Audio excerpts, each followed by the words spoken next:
Muito boa tarde a todos, os que se encontram aqui na Catedral do Porto, também aqueles que se encontram em sala virtual para acompanhar a sessão do nosso seminário.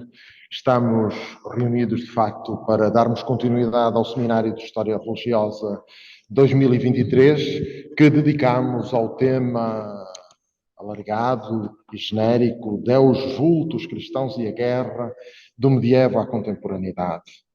A sessão de hoje é dedicada ao tema A Caixa de Correio de Nossa Senhora, Vida, Guerra e Paz nas mensagens dos peregrinos de Fátima.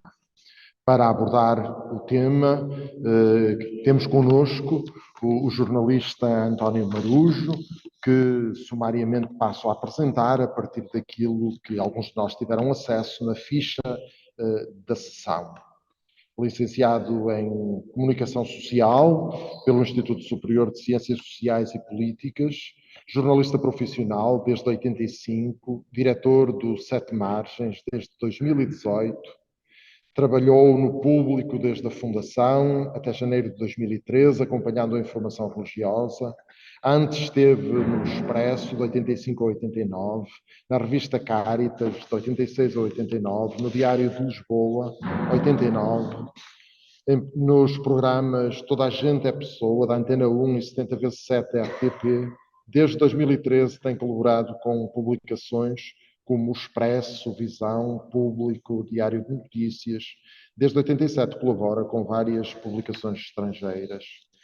Prémio Gazeta da Imprensa 2019-2020, com a reportagem A Caixa de Correio de Nossa Senhora, 2 trabalhos no Expresso e 3 reportagens na SIC em 2020. Prémio Europeu de Jornalismo Religioso na Imprensa Não Confessional, 1995 e 2006, co-organizador de 5 antologias de textos de Frei Bento Domingos, colaborou em várias obras coletivas, publicou 2 dezenas de livros, entre os quais A Caixa de Correio de Nossa Senhora, A Lista do Padre Carreira, Teologia como Resistência e em coautoria A Senhora de Maio, Todas as Perguntas sobre Fátima, Papa Francisco, A Revolução Imparável e Lugares do Infinito.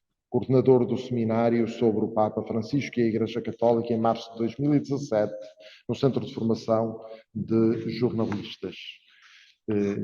Antes de passar a palavra ao jornalista António Marujo para a apresentação, queria dizer que temos também connosco o livro que está na base, certamente, das ideias e da comunicação que hoje nos vai transmitir, que se algum dos presentes, no fim, quiser adquirir, poderá, obviamente, fazê-lo. Resta-me ainda agradecer o ter anuído ao nosso convite e o estar connosco nesta tarde, e passo de imediato a palavra. Nós teremos, como habitualmente, uma primeira parte de apresentação do tema e depois uma segunda parte de diálogo com os presentes. Obrigado. Obrigado pela presença de todas e de todos, aqui e do lado do ecrã. Agradeço também aos professores Luís Carlos Amaral e Adélia Abreu este convite, enfim, em nome do Centro de Estudos de História Religiosa, mas foram eles essencialmente que o articularam, e também a ajuda preciosa do Luís Leal na preparação prática desta conversa. Digamos que é quase que devo um pedido de desculpas inicial, porque eu diria que 90 e tal % do material que eu recolhi na investigação no arquivo de Fátima, já iremos falar sobre isso, está no livro, e, portanto, eu não venho aqui acrescentar muito mais do que aquilo que está no livro. Vou procurar, a partir do livro e da reflexão que nele faço, tirar também meia dúzia de reflexões e de ideias e de sugestões, mas quase que me sinto constrangido, porque aquilo que o mais relevante que eu vou aqui dizer é muito o resumo do que escrevi. Eu disse isso no início, pronto, aceitaram este meu constrangimento e, portanto, fica claro que não vou acrescentar muita coisa nova, vou fazer algumas reflexões a propósito de algumas das questões que aqui são enunciadas nas mensagens, no próprio arquivo. Pronto, e é isto. E vou acrescentar um último ponto em relação ao que está no livro, aí sim, exatamente a propósito de um outro trabalho que estou a preparar com o Padre José Maria Pacheco Gonçalves e que pode, inclusivamente, fazer já a ligação para o próximo tema deste seminário e, portanto, nessa perspectiva, pode também lançar outras perspectivas. Vou tentar conter-me no tempo que é suposto, que eu depois, quando começo a falar, sou bastante pior do que os padres e que o meu pai, e, portanto, espero não desobedecer ao tempo que me foi sugerido. A Caixa de Correio de Nossa Senhora, também já explicarei este título e este nome, Vida, Guerra e Paz nas Mensagens dos Peregrinos de Fátima. Eu dividi esta intervenção seguindo muito a estrutura dos capítulos do livro, e o primeiro título que eu lhe dei, aliás, no livro e esta estrutura também, a minha ideia foi usar frases das mensagens para explicar, para dizer, no fundo, para resumir o teor de cada capítulo. E o primeiro é: sabes quem sou? Sabes quem sou? Não é preciso descrever a minha pessoa. E isto é para dizer 3 pinceladas ou 4 sobre o que é este arquivo que está em Fátima, ou esta parte do arquivo de Fátima. Este é um arquivo íntimo.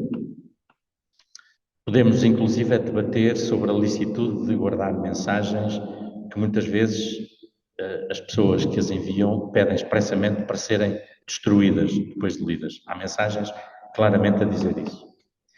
O tema foi discutido em Fátima e noutros lugares, inclusivamente onde existem arquivos deste género, por exemplo, o Muro das Lamentações, que tem outra prática que no livro eu enuncio, e o diretor do Departamento de Estudos, o Marco Daniel Duarte, de Estudos de Fátima, também fala sobre isso. Mas, sobretudo, este arquivo para quem começou, como eu, a fazer uma investigação cujo foco era o tema da guerra e da paz.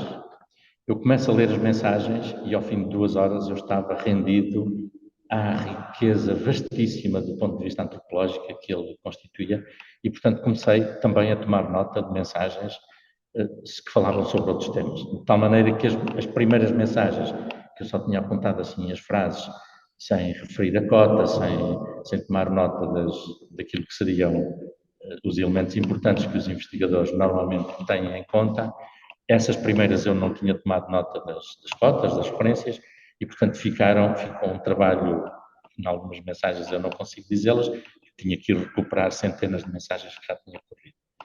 Mas essa riqueza, quase poderíamos dizer um oceano antropológico imenso que está ali, e que eu penso que pede a atenção de mais e mais investigadores, essa riqueza é uma marca extraordinária neste arquivo, nesta parte do arquivo do Santuário de Fátima.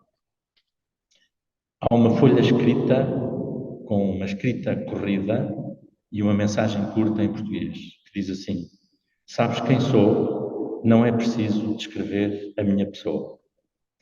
Há outra folha de papel, banal, poderia ser esta, completamente em branco. Portanto, imaginem isto, dos 2 lados, em branco. Não se percebe porque é que aquela folha foi enviada para ali. O seu remetente ou a sua remetente saberá. E cada uma das mensagens, que neste momento já ultrapassam os 8 milhões, transportará o seu mistério, tal como estas 2 folhas enigmáticas, uma com uma frase, outra em branco, neste correio de Nossa Senhora. É assim que esta parte do arquivo é designada no arquivo do Santuário de Fátima. E fala-se de mensagens, não de cartas, porque a forma é muito diversa. Há cartas, há ramalhetes espirituais, que são pequenas listas de gestos do cotidiano que as pessoas faziam e que assinalavam com uma cruz, tipo totobola.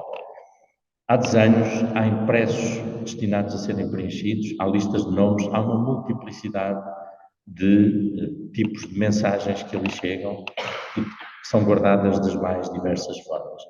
Eu, se calhar, pedi ajuda ao Luís para mostrar aqui depois algumas dessas, da forma como está organizado o arquivo. São imagens avulsas, nem sequer, isto foi combinado assim quase em cima da hora, nem sequer houve a preocupação de dar uma ordem, é só para mostrar o tipo de arquivo e o tipo de mensagens. E posso até explicar no início, enquanto mostramos as primeiras imagens, nesta caixa de correio, encontramos de tudo: enigmas e declarações, pedidos de saúde ou de emprego para o próprio, a própria ou outras pessoas, amores proibidos ou confessados, desilusões amorosas, angústias existenciais, orações pela paz no mundo e pela conversão dos pecadores, ou orações pela conversão da Rússia, ou pedidos pelo fim da guerra, por exemplo, em relação à guerra nas colónias portuguesas. Já estamos a ver, não é, Luís? O arquivo tem este aspecto. Eu, se calhar, prefiro que o Luís mexa, como não é o meu computador. O arquivo tem este aspecto de caixas de arquivo arrumadas em estantes e prateleiras. Portanto, não tem nada de especial a sua arrumação. Depois, as mensagens são, como podemos ver também, as mais diversas. Mensagens em folhas de papel maiores, mais pequenas, estamos a ver esta imagem, não é?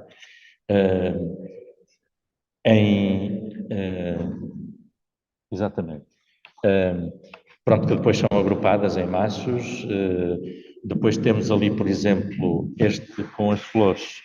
É uma carta com desenhos que a pessoa terá feito. Podemos ver outras ainda. Uma carta vinda do Vietnã. Curiosamente não fala da guerra do Vietnã, é um curto texto relativamente misterioso, enfim. Cartas, como se pode ver. Outra carta vinda esta não me lembro, da Índia, exatamente, está ali.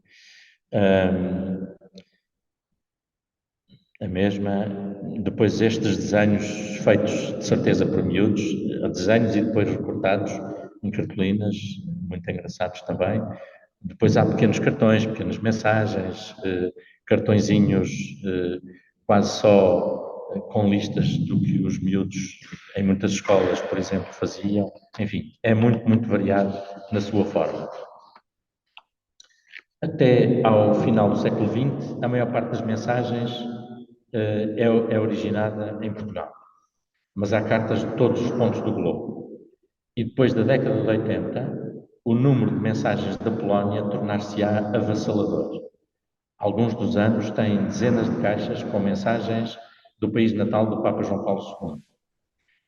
E muitas mensagens, nomeadamente mensagens em inglês, poderá eventualmente haver uma explicação para isso, são apenas listas de nomes pelos quais se intercede. A pessoa escrevia num papelinho uma lista de 5, 10, 20 nomes e depositava aquele papel ali, que me fez refletir sobre a questão da importância do nome, desde logo na tradição judaica, que depois foi transmitida ao cristianismo, o Deus de Abraão, o Deus de Isaac, o Deus de Jacó, por aí fora. Seja qual for a origem das línguas, as necessidades humanas são muito semelhantes.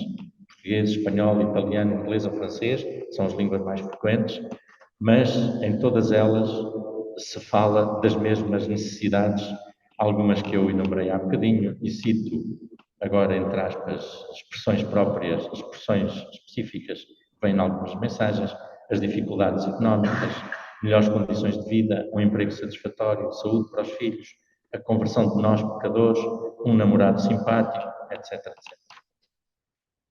As mensagens começaram a aparecer em Fátima nos anos 40, 1940.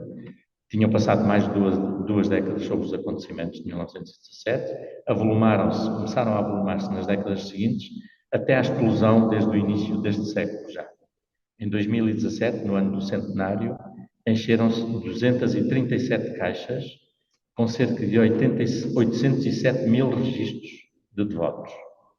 Ou seja, só durante o ano do centenário ficaram ali depositados praticamente 1/10 do total de mensagens arquivadas até hoje. Finalmente, um dado muito curioso, acho eu, este é um correio predominantemente feminino no remetente. Há amostras aleatórias que eu e o Joaquim Franco, que para o documentário, para as reportagens da SIC, o Joaquim Franco esteve a trabalhar comigo, e nós fizemos algumas amostras aleatórias e, consoante os anos, calculamos em 70% a 80% o número de mensagens enviadas por mulheres. E, no caso português, quando o tema é a guerra colonial, quem escrevia, de facto, eram sobretudo as mulheres. Namoradas, noivas, mães, irmãs, tias, avós, etc, etc. O que é que dizem estas mensagens? É o segundo título. Desejamos todos ser melhores, muitíssimo melhores do que aquilo que somos. A questão da proximidade e da intimidade.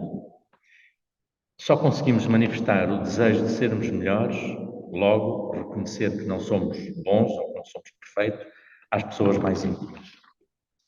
E também nestas mensagens a linguagem é da época e a de cada pessoa, mas a maioria pede explícita ou implicitamente para ser melhor. Melhor pessoa, melhor pai ou mãe, melhor cônjuge, melhor filha ou filho, melhor cristão, etc. E é esta exatamente a expressão de duas cartas enviadas por uma pessoa da Colômbia em junho e julho de 1966. É aquela expressão que eu citei no início. Desejamos todos ser melhores, muitíssimo melhores do que somos. Nestas mensagens escreve-se à mesma confidente e amiga íntima, com muitas e diferentes invocações, mas sempre com um sentido filial. Mãe, querida mãezinha do céu, minha mãe santíssima, minha boa mãe, minha mamã, querida mamã. É uma familiaridade em Fátima que, dizia o Frei Bento Domingos, é uma revolução. Este sentido maternal também se lê em quem escreve.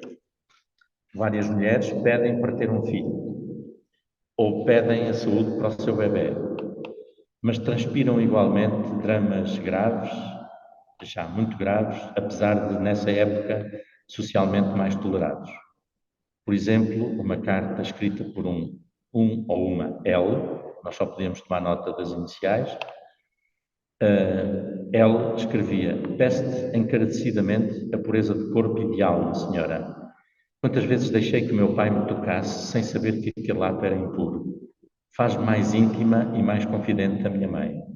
Converte o meu pai. Sabes que em presença de um chamamento do meu pai, se tu não me acolhes, eu caio na lama incalculável e vou ao inferno. Mãe, não permitas tal.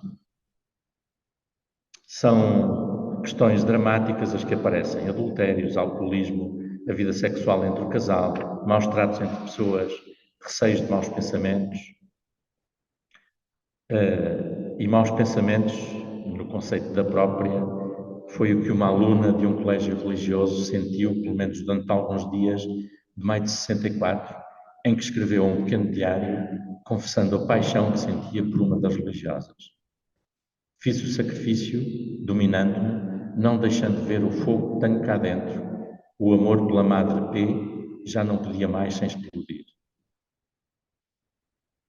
Há cartas enigmáticas que pedem apenas, por vezes escrevendo várias páginas, que se resolva aquele problema. Estou a citar uma em concreto. Há uma carta extraordinária desse ponto de vista, que são, salvo erro, uma meia dúzia de páginas, em que a pessoa, como se estivéssemos dois amigos ou dois familiares a falar de uma coisa que já sabemos o que é, e ela, portanto, não precisa de enunciar o problema, limita-se a tecer considerações. Nós chegamos ao fim da leitura da carta sem perceber se ela está a falar de um problema de saúde, de dinheiro, de amor, seja do que for. Porque, de facto, está a falar com alguém íntimo e, portanto, não precisa de se explicar muito mais do que aquilo que ali está. Salto outros pormenores. E não fosse a Senhora de Fátima, e em algumas situações, para percebermos a gravidade de algumas das coisas que ali estão, algumas situações poderiam ser ainda mais graves. Há uma que diz: querida mãezinha, bem sabes que só te tenho a ti neste mundo e para mim és tudo. Não me abandones, não vês como me sinto só? há momentos que, se não fosses tu, já tinha acabado com a vida.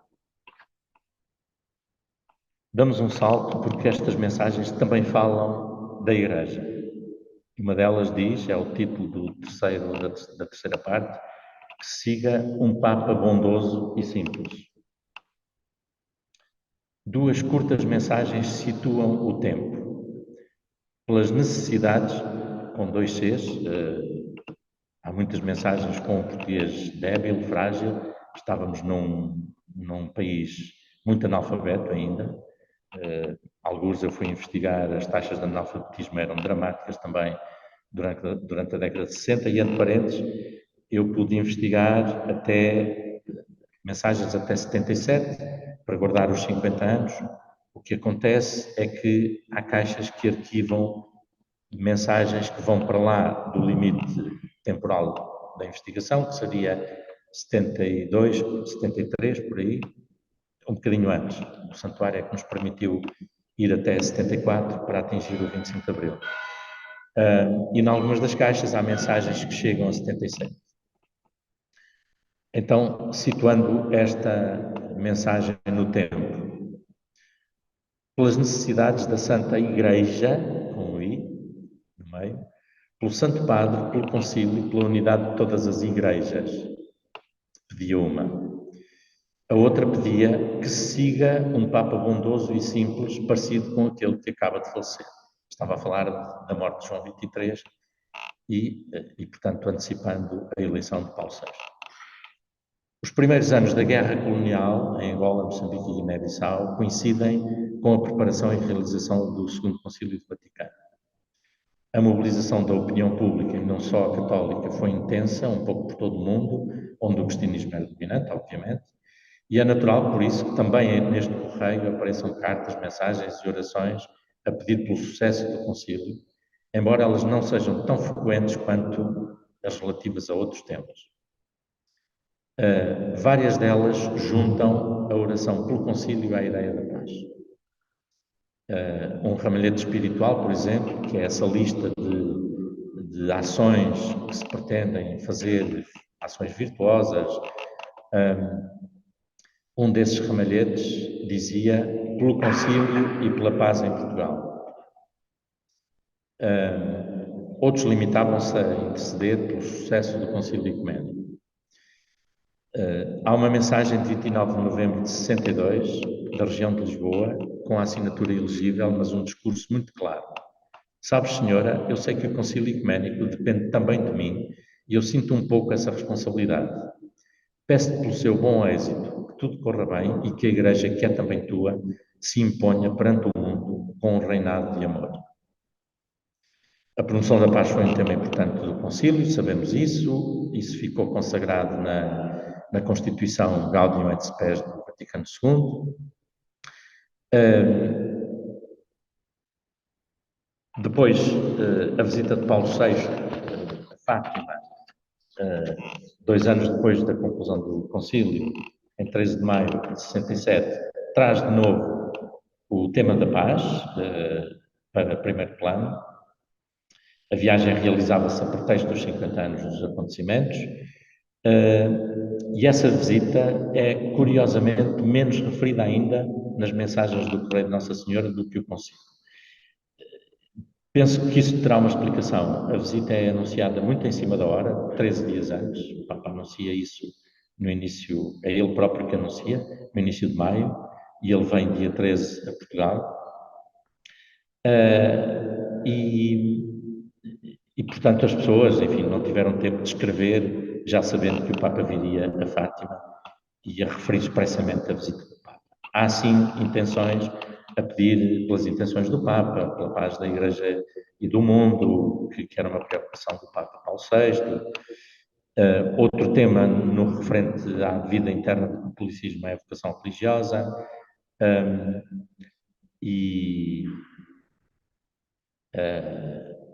Pronto, e há outras questões por aí. Avanço de novo. Finalmente, entrando no tema da questão da guerra e da paz, no tema da guerra e da paz, que foi o meu ponto de partida inicial, como disse,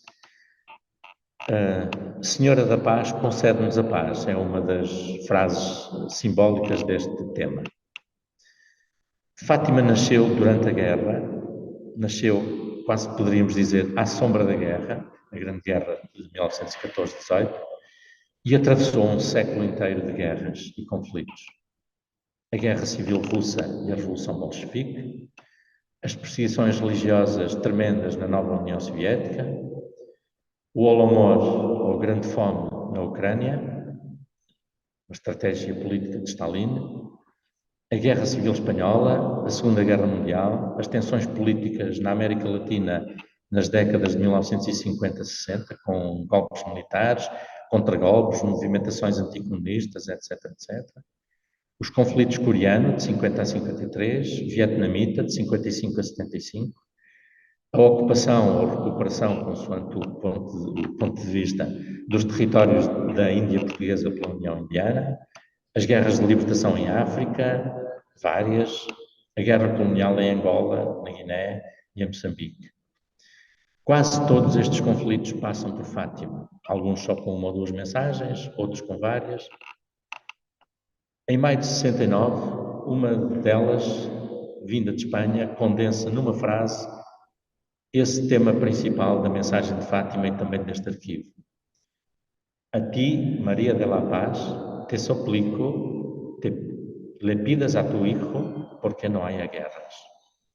A ti, Maria da Paz, te suplico que peças ao teu filho para que não haja guerras. Desde o início, esse desejo da paz está inscrito nos acontecimentos de Fátima. Em 13 de maio de 1917, naquilo que será o seu primeiro diálogo com a visão, a vidente Lúcia, com 10 anos, conta que perguntou quando acaba a guerra. Nas mensagens abundam pedidos genéricos como dai a paz ao mundo, fazei com que a guerra acabe. Logo de início, a visão de Fátima falava de paz num país que, entretanto, se envolvera na Primeira Grande Guerra, na Grande Guerra de 14-18. O país mergulhara numa crise política e social grave, com o facto de milhares de jovens portugueses terem sido já mobilizados para Angola e Moçambique, e desde 1917 também para a frente europeia, e esses dois factos, acrescentados a uma crise social e económica gravíssima que o país já vivia, nomeadamente desde 1915-16. Muitos desses jovens que foram incorporados nunca regressariam a Portugal, morrendo quer em África, quer nos campos de batalha de França e de Flandres, completamente impreparados para a missão para a qual tinham sido enviados. E o tema da guerra era um tema que mobilizava claramente as populações dali da zona, também da região da Cova de Iria, de Fátima. Por exemplo, um dos mobilizados foi um meio-irmão de Francisco e Jacinta, Manuel dos Santos Rosa. Outros jovens de Fátima foram chamados ao serviço militar em 1916 e 17, e 3 deles viriam a morrer na Batalha de La Lis, enquanto um outro morreu depois de ter sido feito prisioneiro dos alemães. Quando Lúcia relata o seu diálogo com a senhora, possivelmente já teriam chegado a Orém e Fátima notícias de mortes de soldados portugueses em França ou na Flandres. José Poças das Neves, um investigador precisamente da zona de Fátima, observa que há sempre referências à Grande Guerra nas missas que vão sendo celebradas no Conselho. E por isso seria de todo impossível que a notícia dos feridos e mortos não tivesse eco numa freguesia em que a penúria económica que então se vivia era apontada como causa direta da guerra. Cita, aliás, um irmão do então Parco de Orém, um senhor médico, chamado José Pereira Genes, que dizia que naquele tempo a grande obsessão de todos era a guerra, a Grande Guerra. Portanto, isto era um tema claramente presente na vida das pessoas e no seu cotidiano. Não resisto a citar uma outra carta escrita em 4 de setembro de 1917 por António Ferreira de Andrade, nos campos de batalha de França. Um soldado natural de Barcelos que pede ao pai de Lúcia que lhe dê notícias dos acontecimentos de Fátima. E no final acrescenta ele: recomendo também à sua filha Lúcia todos os homens de Portugal que nesta terra de França se encontram. Recomendo-lhe que rogue a Nossa Senhora pela perseverança dos justos e pela conversão dos pecadores. A tentação era ler tal qual o português escrito, mas assim como também lhe peço à Nossa Senhora pela paz e concórdia para que todos tenhamos alegria. Fátima nasce claramente no meio da guerra e contra a guerra. Por razões apenas quase só práticas, diria. A guerra agravava essa penúria, essa miséria a que me referi, atribuindo à República nascente a responsabilidade pela mobilização dos soldados.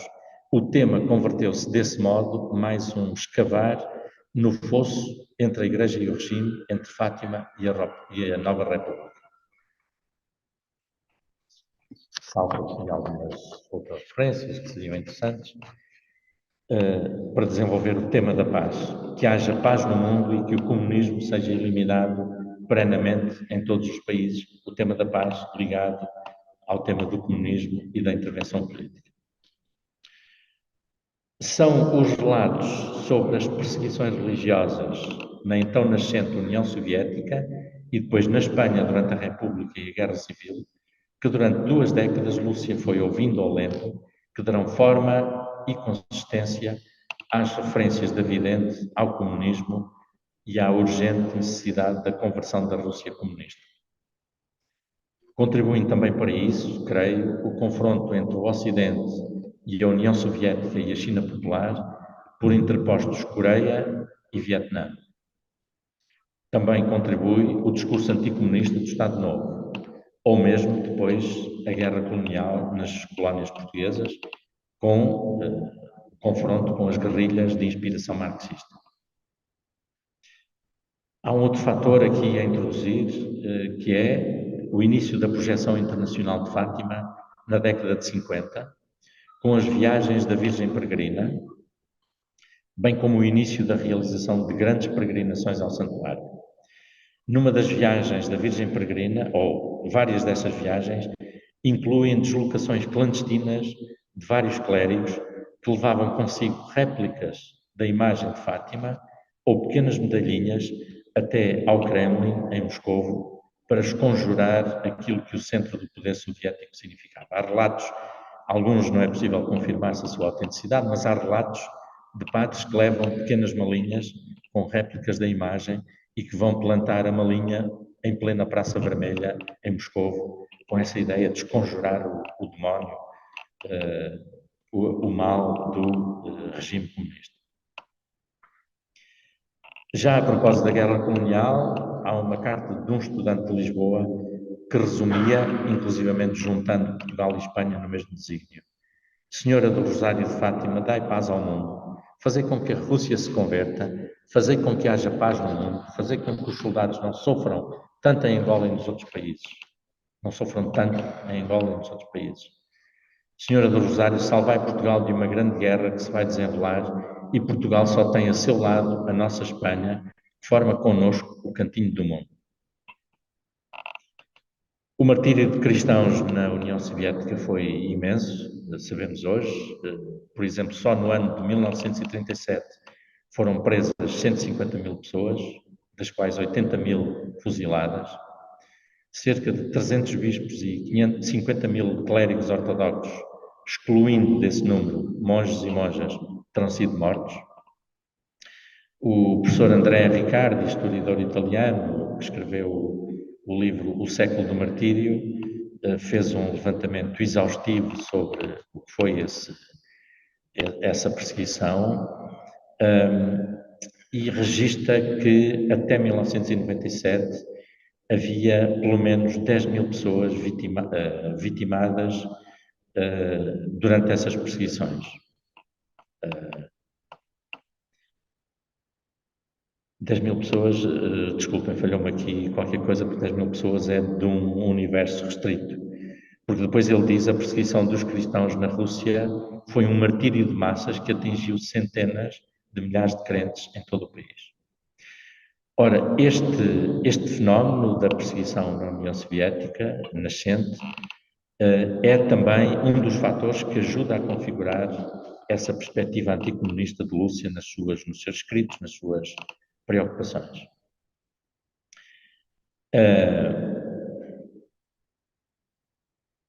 Esse discurso, de qualquer maneira, depois acaba por se eclipsar do discurso oficial de Fátima e subsiste praticamente a partir da década de 70, 80, ele vai sendo mais raro, subsiste apenas em pequenos grupos mais integristas e, curiosamente, há um relato de uma conversa do Papa João XXIII com o embaixador português junto à Santa Sé, António de Faria, a quem o Papa teria dito que Lúcia, por vezes, diria coisas demais em matérias delicadas que exijam toda a prudência. Prudência é a expressão do Papa, citada pelo embaixador António de Faria.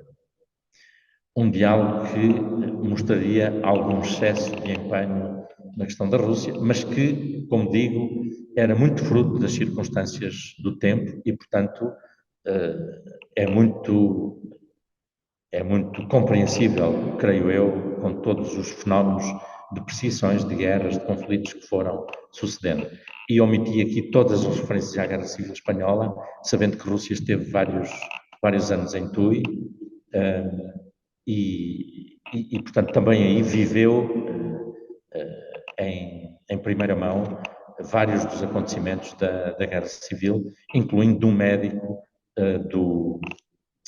da comunidade religiosa onde ela estava, que foi fuzilado e, portanto, ela viveu esses acontecimentos em primeira mão, em primeira pessoa. A guerra colonial. Minha mãe, sabeis que anda aflita, a guerra está em Portugal. É uma das frases. É uma das primeiras cartas que traz notícias da guerra colonial, vista do lado de cá, que terá sido provavelmente escrita na primeira metade de 1961. A mulher que a escreve não assina, nem diz de onde escreve, mas refere-se ao conflito que instalara em Angola, poucas semanas antes, com o assalto à prisão de Luanda em 4 de fevereiro, dando início ao combate armado contra a presença colonial portuguesa no território. Mês e meio depois, a 15 de março, centenas de colonos brancos e vários trabalhadores negros foram massacrados no norte do território e o horror tomou conta do país e dos colónios.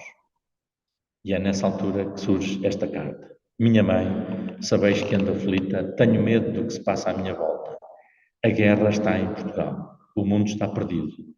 Ajudai os soldados de Angola. Dá-lhe coragem em vós. 5 anos e meio depois, em dezembro de 66, a guerra continuava.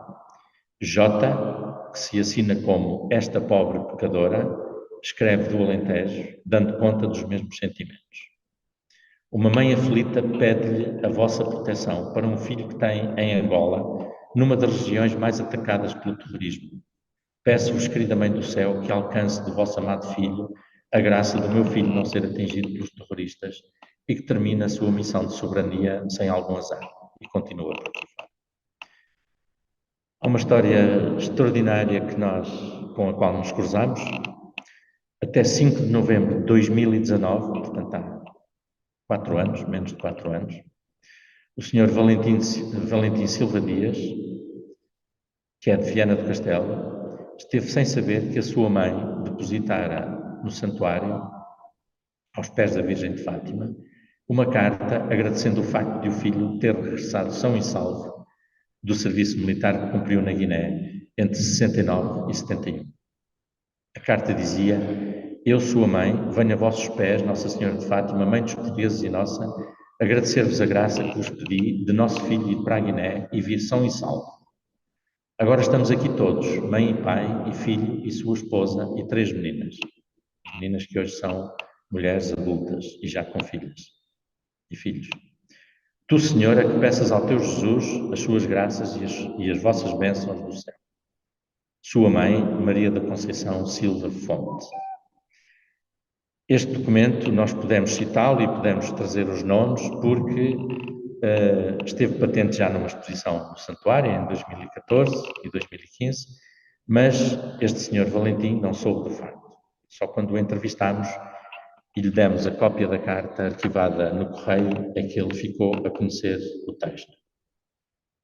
Obviamente, emocionou-se bastante com aquele gesto que a sua mãe tinha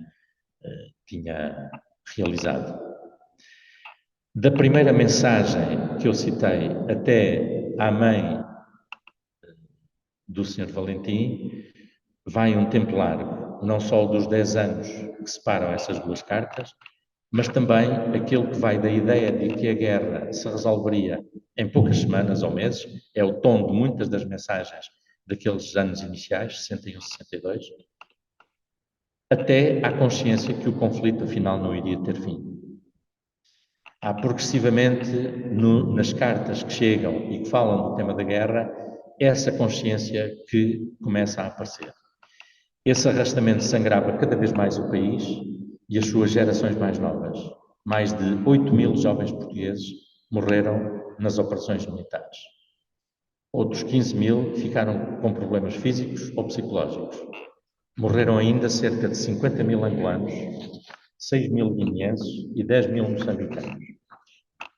Ou seja, perto de 100.000 pessoas foram vítimas diretas desta guerra, sem contar com as famílias ou outras pessoas próximas afetadas indiretamente pelo conflito e sem contar com os estropiados, os feridos, os torturados pelas sequelas psicológicas da guerra e do conflito.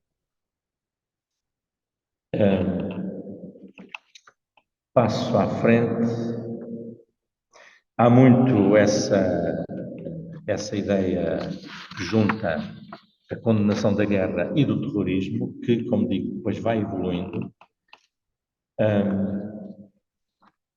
Há pouco eu referia-me ao caráter predominantemente feminino deste correio, o que, na questão da guerra colonial, é ainda mais notório.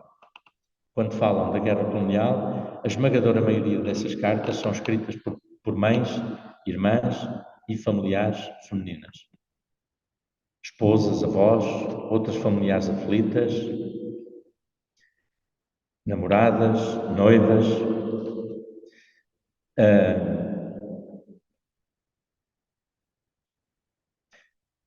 Claramente percebemos que em Fátima, ou podemos ler Fátima a partir deste correio, como uma instância onde se foi construindo o imperativo da paz. É uma expressão do historiador António Matos Ferreira, numa entrevista que lhe fizemos, também membro deste centro de estudos, aliás, e ele acrescentava uma ideia que me parece muito interessante também: a guerra é um mal, muitas vezes não é evitável, mas é um mal. E a dimensão reparadora no contexto do que se passa no Santuário de Fátima não é mais guerra, foi sempre menos guerra. Nestas mensagens, apesar das mensagens que, de alguma forma, intercediam para que aquilo se resolvesse depressa, para que de alguma forma assumiam que a verdade estava do nosso lado no que diz respeito à guerra colonial, mas mesmo assim a intercessão era sempre: mas queremos que a guerra acabe. Obviamente, há aqui uma ou duas questões que para mim, enquanto jornalista, são importantes. O regime tinha uma máquina de propaganda montada, a imprensa estava sujeita à censura e, portanto, as pessoas não sabiam de facto do que estava a acontecer em Angola, em Moçambique ou na Guiné. O que é que isto significa? O testemunho que nós recolhemos de 3 madrinhas de guerra ajudou-nos a entender. Uma delas contou-nos que exerceu esse papel durante 2, 3, 4 anos, correspondeu-se com vários soldados, ela própria não tinha a visão, a percepção do que estava a acontecer. E, portanto, só quando ela um dia foi ao Hospital Militar em Lisboa, na Estrela, nós falámos desse, eu e o José Maria Pacheco Gonçalves, só quando ela foi visitar os feridos que chegavam do teatro de operações, é que ela percebeu o que estava a acontecer. Viu gente sem pernas, sem braços, estropiada, quase reduzida só ao tronco, em alguns casos. E, portanto, só quando as pessoas se confrontavam diretamente com consequências dramáticas da guerra é que perceberam que aquilo era um absurdo.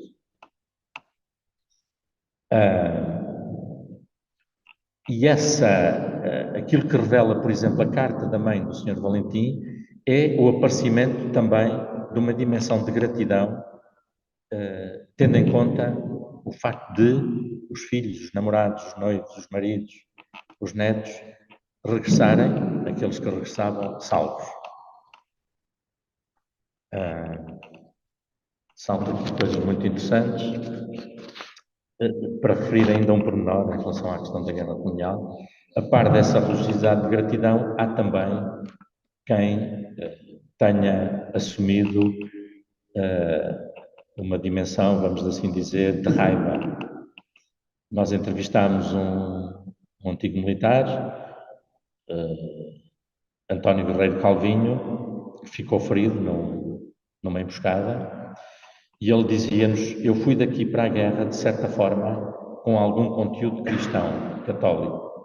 Cheguei lá, passei a agnóstico. Quando vim, era ateu. Ele depois publicou poesia onde ele criticava muito o papel de Fátima e da Igreja em relação à guerra, intitulava mesmo um poema a 13 de maio, e, portanto, tinha esse olhar muito crítico também, portanto, este olhar era muito feito dessa duplicidade. Uma religiosidade de gratidão por um lado, uma religiosidade crítica e de condenação da atitude, podemos dizer, dominante da Igreja por outro. Já falei das madrinhas de guerra, que eu penso que de facto foi quando vimos essa história contada por uma delas que percebemos também essa evolução das pessoas na observação do que se passava, portanto, uma atitude inicial de compreensão pelo esforço do país em ir para a guerra, em fazer a guerra, uma compreensão que progressivamente se vai distanciando à medida que as pessoas vão percebendo, primeiro, o conflito não tem solução, não se resolve rapidamente, ao contrário do que pensávamos. Segundo, o conflito deixa marcas muito violentas e muito duras. E vou entrar no último ponto. Estou a fugir 3 ou 4 minutos, acho eu. E o último ponto eu intitulei, completamente fora disto, falava desses temas nas missas, por exemplo, quando o Evangelho referia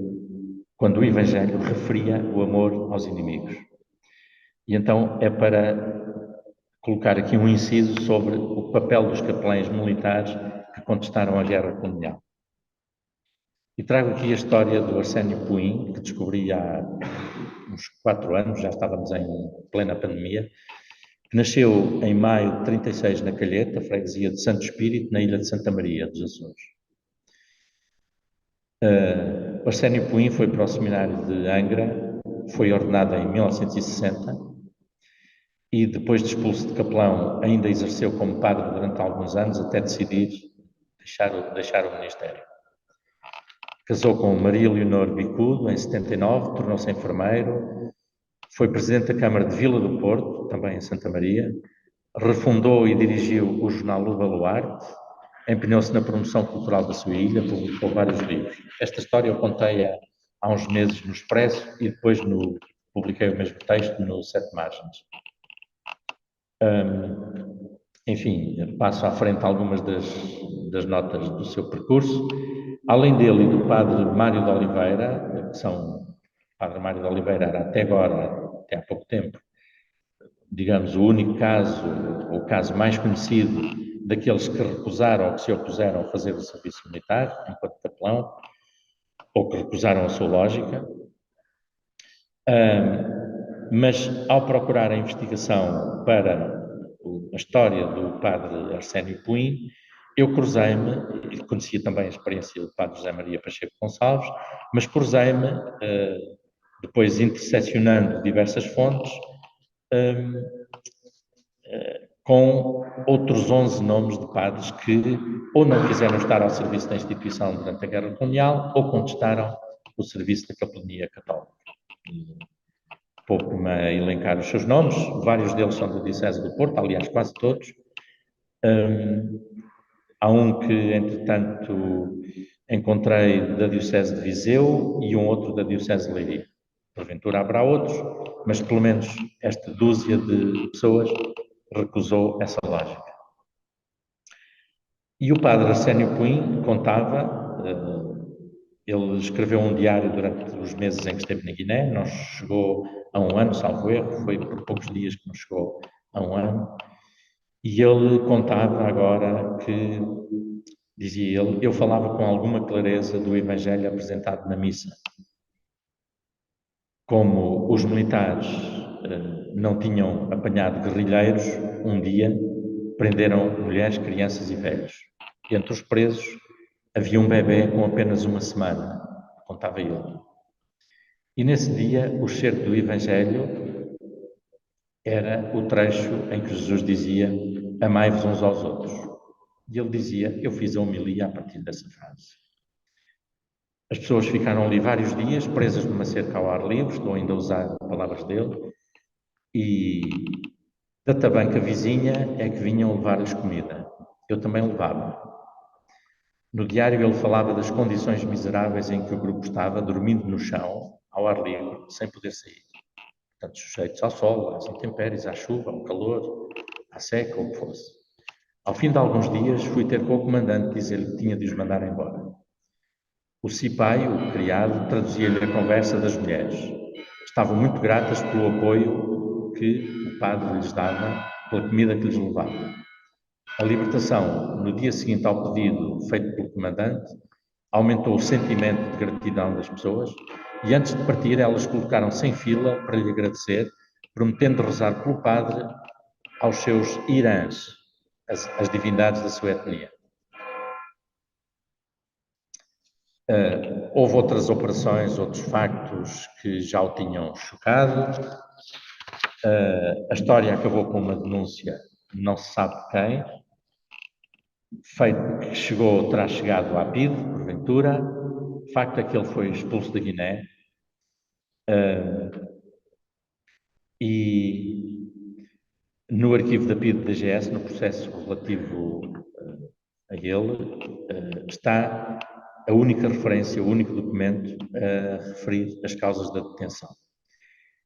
E ele, entre aspas, condenava a atividade das nossas tropas em defesa da integridade nacional e em relatórios que foram descobertos no seu quarto, descrevia-as em pormenor, qualificando-as de crimes, torturas e massacres. Ora, os relatórios eram um diário pessoal, que ninguém lia, não é? Era uma coisa íntima. Voltamos a falar da intimidade das mensagens de Fátima.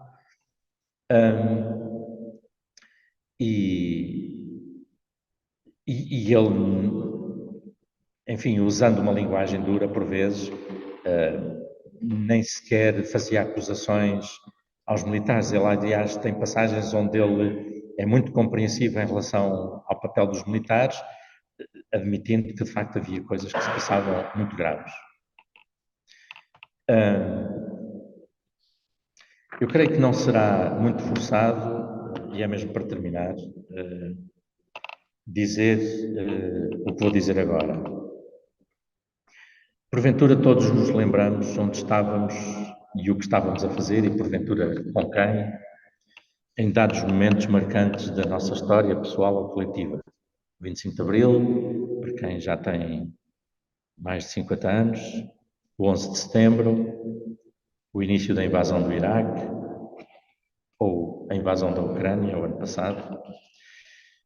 E precisamente no dia 24 de fevereiro de 2022, o dia da invasão da Ucrânia, eu dei comigo a recordar-me de um curto discurso do Papa, uma conversa do Papa Francisco com jovens e crianças de escolas jesuítas, em que ele dizia aos miúdos que eles têm de se envolver na política. Dizendo, pois, vocês dizem que a política é suja. Pois, sim, é suja. Se vocês não estão lá e se não procuram que ela seja melhor, ela vai ser suja. E, portanto, se não estão lá os cristãos, os crentes, as pessoas de boa vontade, vocês bem podem queixar-se. E porquê é que eu trago isto aqui? Porquê é que eu digo que não creio que não é forçar a nota a relacionar com estas mensagens e com este artigo? É porque, na minha perspectiva, se há uma interpelação que estas mensagens e estas cartas fazem, pensando agora no tema da guerra, enfim, podemos depois ler muitas outras coisas a propósito de outros temas, Em relação ao tema da guerra, se há uma interpelação que eu senti em profundidade, de forma muito profunda, é acerca do absurdo da guerra e do anseio da paz que as pessoas transportam consigo. Em todo o mundo, porventura haverá meia dúzia de paranoicos, de pessoas perturbadas que fazem, que incentivam, que concretizam a guerra. O grosso das pessoas não quer a guerra, anseia pela paz. E em relação à Ucrânia, isso atingiu-me, de facto, de uma forma muito intensa. Mas podemos pensar que a guerra colonial também foi decidida por uma pessoa que também ia à missa. E que colocou dezenas de milhares de pessoas no pelotão de fuzilamento, com outros nomes, emboscadas, tiroteios, porque colocou outros valores acima da paz. E acima, por exemplo, daquilo que o padre Arsénio Puim dizia, o amor aos outros, o amor aos inimigos, o amai-vos uns aos outros. E para terminar, eu retomo uma frase precisamente do padre Arsénio Puim, hoje já não é padre, em termos oficiais. Ele contava no seu diário, no dia de Ano Novo de 1971, contava a história de dois homens e um par de sapatos. E dizia assim: a guerra não é coisa para ter fim. Qual? Até se lhe acharia a falta, como aquele homem que, dormindo num andar inferior, estava habituado a ouvir o vizinho descalçar os sapatos à noite. Um dia, o vizinho só descalçou um e o homem não adormeceu. O Frei Bento Domingos tem uma expressão, uma afirmação, que também acho muito interessante. Ele diz: quem nunca foi à procissão das velas não sabe o que é a noite e o que é a luz e o que é a esperança. A nostalgia, ou melhor, no meio da noite, a procissão das velas acende uma esperança e a procissão do adeus traduz a ida das pessoas para o cotidiano e para a luta. A nostalgia que há no canto do adeus é um arrancar de lágrimas, as pessoas ficam todas emocionadas. Porquê? Porque todas têm dentro de si uma despedida. A morte, a doença, as coisas todas. Mas Nossa Senhora está lá.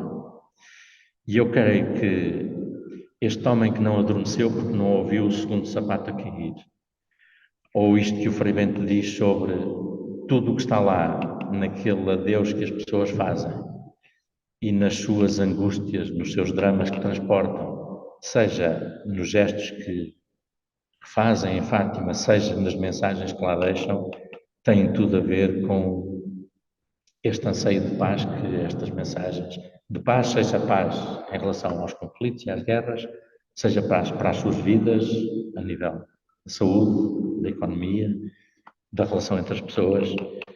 Portanto, com esse anseio de paz que profundamente as pessoas transportam, e essa foi, de facto, uma grande, podemos dizer, uma grande aparição que eu tive ao ler estas mensagens no Arquivo de Fátima. Muito obrigado. Desculpa se me estendi um bocadinho. Agradeço a apresentação e a intervenção no nosso seminário, e então passávamos agora ao segundo momento do mesmo, com as perguntas, as observações que a intervenção suscitou. À partida, quer quem está em casa, quer quem intervier aqui, hoje conseguiremos, espero, ouvir-nos reciprocamente. Por isso, de casa podem colocar as observações na mesma através do chat, mas podem também colocá-las oralmente. Aqui, em princípio, se colocarem as perguntas, acreditamos que seja possível também ouvi-las em casa. E por isso passaríamos então a essa segunda parte das questões.